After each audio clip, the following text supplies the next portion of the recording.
நீங்கள் பிரான்ஸில் இருக்கிறீங்களா? அப்படி இல்லாட்டி பிரான்ஸுக்கு வர போகிறீங்களா? இப்போ நான் இந்த சொல்ல போகிற இந்த சொல் வந்து உங்களுக்கு ரொம்ப முக்கியமானது. அதான் லா ப்ரெஃபெக்சூர். நீங்கள் போயிருப்பீங்க நிறைய முறை. ப்ரெஃபெக்சூர் என்னென்னு பார்த்தீங்கன்னா அது வந்து ஒரு மாவட்ட ஆட்சியகம் என்ற மாதிரி சொல்லலாம். மாவட்ட அலுவலகம், மாவட்ட ஆட்சியகம். அப்போ ப்ரெஃபெக்சூர் என்றது பார்த்தீங்கன்னா ஒவ்வொரு மாவட்டத்துக்கும் ஒவ்வொரு ப்ரெஃபெக்சூர் இருக்கும். பொதுவாக சில நேரம் ஒரு சிறு மாவட்ட ஆட்சியகம் மட்டும் இருக்கும். ஒரு மாவட்டத்துக்கு 2 ப்ரெஃபெக்சரும் இருப்பது உண்டு.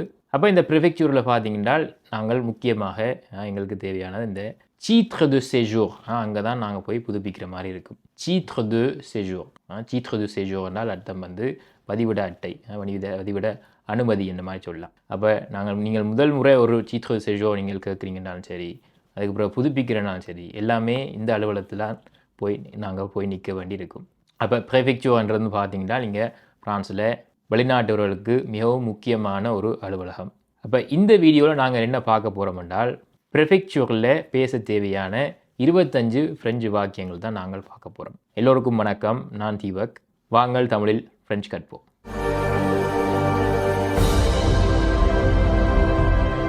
ஓகே, அப்போ நாங்கள் இன்றைக்கி பார்க்க போகிற வசனங்கள் எல்லாமே பார்த்தீங்கன்னா உங்களுடைய titre de séjourக்கு தேவையான மிகவும் முக்கியமான வாக்கியங்கள்.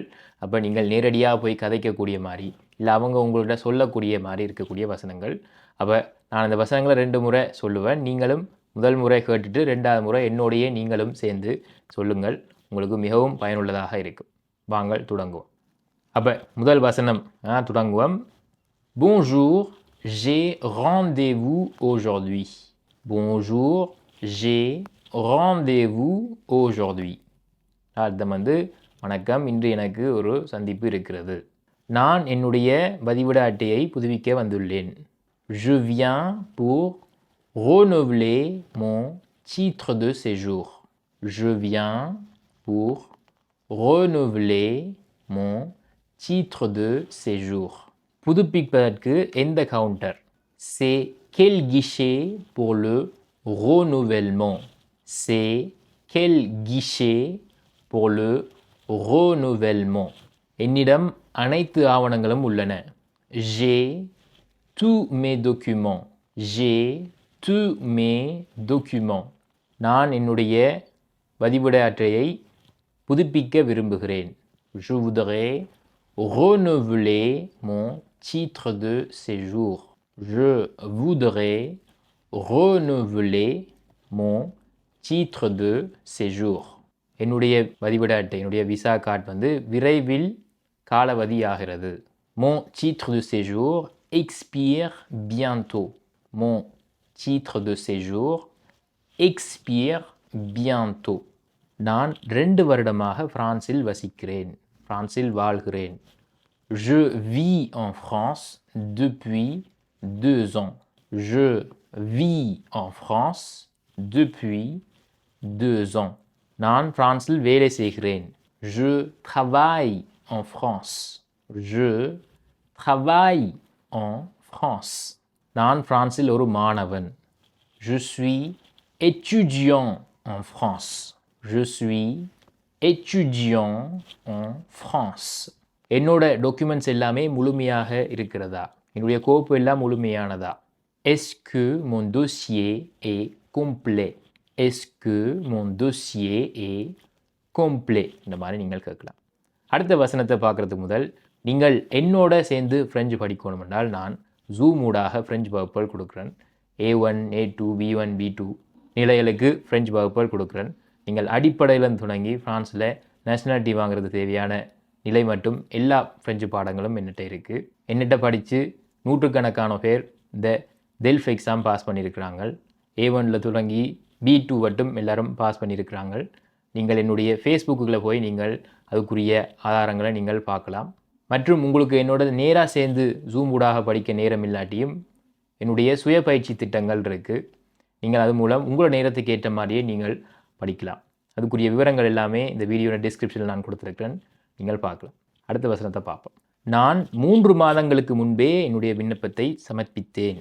நான் 3 மாதங்களுக்கு முன்பே என்னுடைய விண்ணப்பத்தை சமர்ப்பித்தேன். J'ai déposé ma demande il y a 3 mois. J'ai déposé ma demande il y a 3 mois. எனக்கு இன்னும் எந்த பதிலும் கிடைக்கவில்லை. Je n'ai pas encore reçu de réponse. Je n'ai pas encore reçu de réponse. எந்த டாக்குமெண்ட் குறைவாக உள்ளது? Il manque quel document? Il manque quel document? எனக்கு புரியவில்லை. மீண்டும் ஒரு முறை சொல்ல முடியுமா? Je n'ai pas compris. Pouvez-vous répéter? Je n'ai pas compris. Pouvez-vous répéter? தயவு செய்து கொஞ்சம் மெல்லமாக பேசுவீர்களா? Pouvez-vous parler lentement, s'il vous plaît? Pouvez-vous parler lentement, s'il vous plaît? நிரப்ப வேண்டிய படிவம் எது? Il faut remplir quel formulaire? Il faut remplir quel formulaire? நான் எங்கு sign போட வேண்டும்? Où est-ce que je signe? Où est-ce que je signe? Préfecture-லிருந்து எனக்கு ஒரு கடிதம் கிடைத்தது. J'ai reçu une lettre de la préfecture. J'ai reçu une lettre de la préfecture. என்னுடைய விண்ணப்பம் நிராகரிக்கப்பட்டது. Ma demande a été refusée. Ma demande a été refusée. நான் இப்போது என்ன செய்ய வேண்டும்? Qu'est-ce que je dois faire maintenant? Qu'est-ce que je dois faire maintenant? எனக்கு ஒரு அப்பாயின்மெண்ட் பெற முடியுமா? எனக்கு ஒரு அப்பாயின்மெண்ட் கிடைக்குமா? என்னால் ஒரு சந்திப்பு பெற முடியுமா? Est-ce que je peux avoir un rendez-vous? Est-ce que je peux avoir un rendez-vous? இன்டர்நெட்டில் rendez-vous எதுவுமே கிடையாது. இன்டர்நெட்டில் rendez-vous எடுக்க முடியல. Il n'y a plus de rendez-vous en ligne. Il n'y a plus de rendez-vous en ligne. என்னால் ஒப்புகை சீட்டை பெற முடியுமா? இந்த விசா துண்டு récépissé என்று சொல்வாங்க. Est-ce que je peux avoir le récépissé? Est-ce que je peux avoir le récépissé? என்ற கார்டு எனக்கு கிடைக்கவில்லை. வதிவிட கார்டு கிடைக்கவில்லை. Je n'ai pas reçu ma carte de séjour. Je n'ai pas reçu ma carte de séjour. அப்போ carte de séjour, titre de séjour ரெண்டுமே ஒன்று தான். Okay, அதை நீங்கள் குழம்பி கொள்ளாதீங்கள். carte de séjour என்றாலும் சரி, titre de séjour என்றாலும் சரி, ரெண்டும் ஒன்று தான்.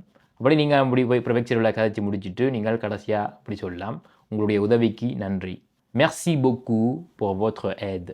Merci beaucoup pour votre aide. Okay, அப்போ இந்த வீடியோவில் பார்த்தீங்கன்னா நாங்கள் 25 மிகவும் முக்கியமான ப்ரெஃபெக்சரில் பயன்படுத்தக்கூடிய ஃப்ரெஞ்சு வசனங்கள் நாங்கள் பார்த்துனாங்கள். அப்போ இந்த வீடியோ வந்து நிறைய பேருக்கு உதவியாக இருக்குமென்று நான் நம்பினேன். அதுக்காக தான் இந்த வீடியோ நான் உங்களுக்கு வெளியிடுறேன். நீங்கள் மேலும் இதை போல் ஹாஸ்பிட்டலில் எப்படி கதைக்கணும், வங்கியில் எப்படி கதைக்கணும் என்ற மாதிரி ஃப்ரெஞ்சு வசனங்கள் தமிழ் விளக்கத்துடன் என்னுடைய யூடியூப் சேனலில் இருக்குது பண்ணிட்டதில் நீங்கள் அதையும் போய் பாருங்கள். மேலும் இதை போல் இன்னொரு வீடியோவில் நான் உங்களை சந்திக்கிறேன். அதுவரை நான் தீபக், இதனுடைய சேனல் ஃப்ரெஞ்சு கல்வி. நன்றி.